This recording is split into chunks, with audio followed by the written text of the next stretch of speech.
ഈ ആഗോള അയ്യപ്പ സംഗമം അതുമായി ബന്ധപ്പെട്ട് രാജീവ് ചന്ദ്രശേഖരൻ്റെ ഒരു മറുപടി വന്നിട്ടുണ്ട്. അതായത് അത് മുഖ്യമന്ത്രി നടത്തുന്ന രാഷ്ട്രീയ നാടകമാണ്. മുഖ്യമന്ത്രി ശബരിമലയെ അടക്കം തകർക്കാൻ നോക്കിയ ഒരു ആളാണ്. അതുപോലെ തന്നെ മുഖ്യമന്ത്രി വിശ്വാസിയല്ല. വിശ്വാസികളുടെ കാര്യത്തിൽ വിശ്വാസിയല്ലാത്ത ആളുകൾ എന്തിനു ഇടപെടുന്നു എന്നുള്ള ചോദ്യങ്ങളൊക്കെയാണ് അദ്ദേഹം ചോദിക്കുന്നത്. അല്ല, ഈ മതത്തെ രാഷ്ട്രീയത്തിന് ഉപയോഗിച്ച് ശീലമുള്ള ആളുടെ പ്രതികരണമായി മാത്രം അത് കണ്ടാൽ മതി.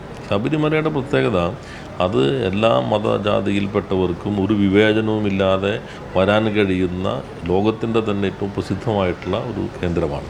അപ്പോൾ അവിടെ സർക്കാർ ഒത്തിരിയേറെ കാര്യങ്ങൾ ചെയ്യുന്നുണ്ട്. അതിന് സമഗ്രമായ ഒരു മാസ്റ്റർ പ്ലാനുണ്ട്. അതിൻ്റെ അടിസ്ഥാനത്തിലുള്ള പദ്ധതികൾ മുന്നോട്ട് പോകുന്നു.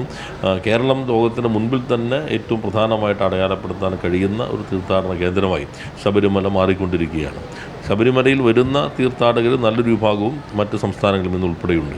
അപ്പോൾ അവരെല്ലാവരും ചേർന്ന് എങ്ങനെ കുറേ കൂടി നല്ല രീതിയിൽ ഇത് മുന്നോട്ട് കൊണ്ടുപോകാം, അത് തിരുവിതാംകൂർ ദേവസ്വം ബോർഡ് മുൻകൈ എടുത്തെടുക്കുന്ന തീരുമാനമാണ്. ദേവസ്വം ബോർഡിൻ്റെ ഉത്തരവാദിത്വമാണത്. അതിനാവശ്യമായ എല്ലാ പിന്തുണയും സർക്കാർ നൽകുന്നുണ്ട്.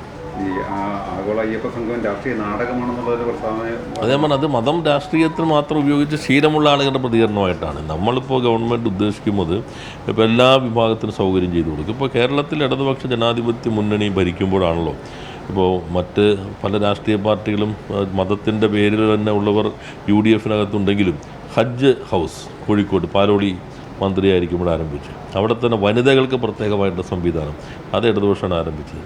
ഇപ്പോൾ കണ്ണൂർ ഹജ്ജ് ഹൗസ് ഇപ്പോൾ സ്ഥലം ഏറ്റെടുത്ത് അതിൻ്റെ കല്ലിട്ട് കഴിഞ്ഞു. അപ്പോൾ അങ്ങനെ എല്ലാ സൗകര്യങ്ങളും ഞങ്ങളുടെ ഉത്തരവാദിത്തം ഒരു ഗവൺമെൻറ് എന്ന നിലയിൽ പ്രവർത്തിക്കുന്ന ആൾ വിശ്വാസിയാണോ അല്ലയോ എന്നുള്ളതല്ല. നമ്മൾ പ്രവർത്തിക്കുന്നത് സംസ്ഥാനത്തിൻ്റെ പൊതു താല്പര്യം ഭരണഘടന അനുസരിച്ച് ഉയർത്തിപ്പിടിച്ചുകൊണ്ടാണ്. അപ്പോൾ അതിൽ അത്തരം സൗകര്യങ്ങൾ ഏർപ്പെടുത്തുക എന്നുള്ളത് ഞങ്ങളുടെ പ്രാഥമികമായ ഉത്തരവാദിത്തമാണ്.